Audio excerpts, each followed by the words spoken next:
Men Sobirov Ismatilla Sakochman. 1959-yil Toshkent shahrida tug'ilganman. Mahalla fuqarolar yig'ini raisi bo'lib faoliyat yuritganimga mana Xudo xolisi 10 yil bo'ldi. 10 yildan beri shu yerda ishlab turibman. 22-yildagi hurmatli prezidentimizni mana 7-liklari juda ham katta bizga anaqa bo'ldi. Undan oldin 5lik bo'lgan edi 19-yil atrofida. Bu 5lik bilan ishlab ko'rdik. Mana 7lik juda ham mukammal bo'lganligini men hozir juda ham o'zimcha xursand bo'lib o'tiraman-da. Har bir sohani egasi bo'lib. Fidoyilik kerakmi? O'zi fidoyilik nima? Albatta, bu mahallada fidoyi bo'lmasa, fidoyi odam ishlamasa, ishlab bo'lmaydi. Endi mahallaning o'ziga yarasha nima deydi? Tashvishlari bor, holatlari bor, oilalardagi har xil ajrim deymiz, oilalarda bo'ladigan kelishmovchiliklar deymiz. Yana nima desam ekan? Yordam, moddiy yordamlar berish bo'ladimi? Aholimizni qiyinchiliklarini oson qilish masalalari bo'ladi.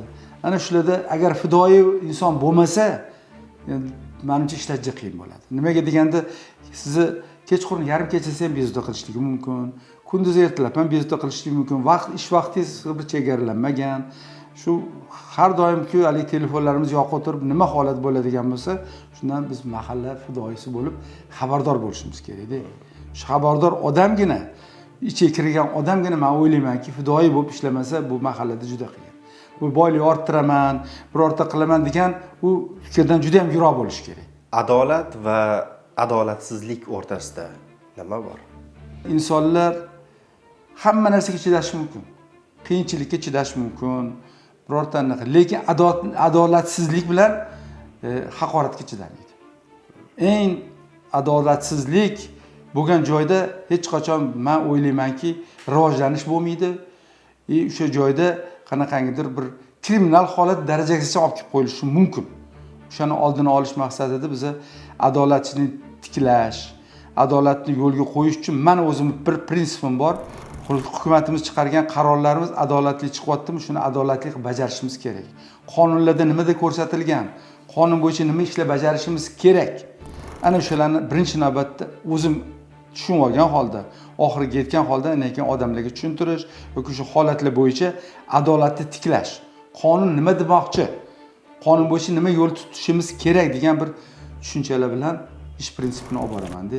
Siz adolatsizlikka chiday olasizmi?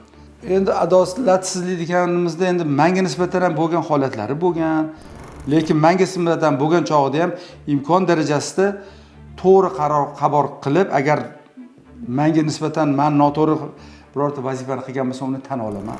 Tanqidni men birinchidan yaxshi ham qabul qilaman. O'zimga qabul qilib olamanki, значит, rais sen shu yerda noto'g'ri ish qilyapsan. Yo rais sen shu yerda birorta holatni noto'g'ri baholading. Sen baholadingki, senga mana shu narsa kimdir mana shundan zarar ko'rib qolmasin. Ertaga rais mana bunaqa qaror qildi yoki mana bunaqa dedi, men shundan bunaqa degan fikr bo'lmasligi kerak degan meni prinsipni ish olib boraman-da. Mahalladagi sizning do'stingiz kim? Mahalladagi hamma aholimni men do'st deb bilaman. Har bitta misol uchun men mahallaga kirib kelgan insonlarni o'zimga yaqin tutib, o'shalarga o'ziga do'stiga, o'zining oila a'zosiga muomala qilgandek qilishga harakat qilaman.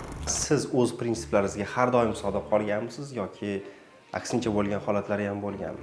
Yo'q, men iloji boricha maksimal o'z prinsiplarim bormi, shu prinsip bo'yicha ish olib boraman. Misol uchun bo'ladi, haligi chalg'ituvchi fikrlar bo'ladi, boshqacha yo'lga boshlashlar bo'ladi, provokatsion deymiz endi hali rus tilida bo'lib ketib qolyapti.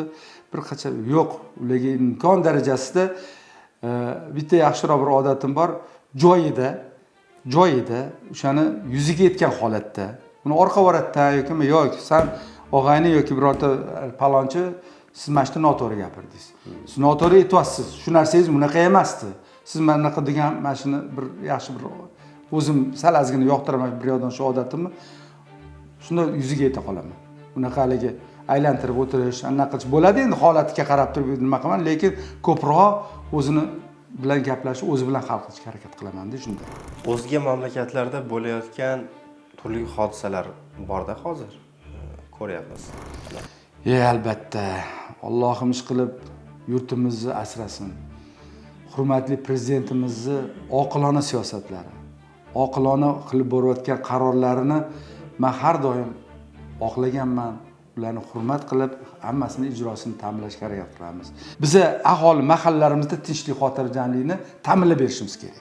Ayniqsa hozirgi kunda mana Chilonzor tumaniga jinoyatchilikni sal oshganligi bo'yicha ancha e'tirozlar bo'ldi. Shuning uchun mana vazirliklarni biriktiryapti.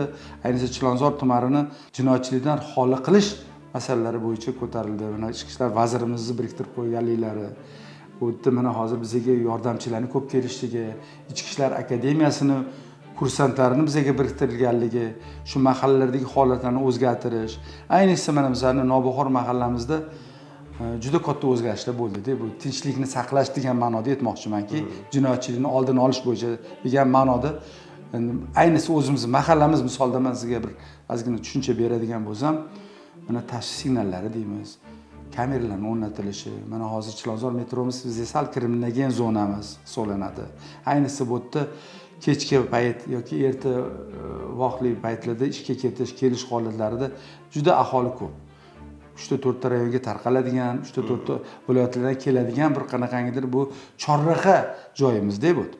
Shu yerda uchrashadigan. Ya'ni o'sha yerga hozir kameralar qo'yildi, yo'llarimiz ancha tekislandi, yaxshi bo'ldi.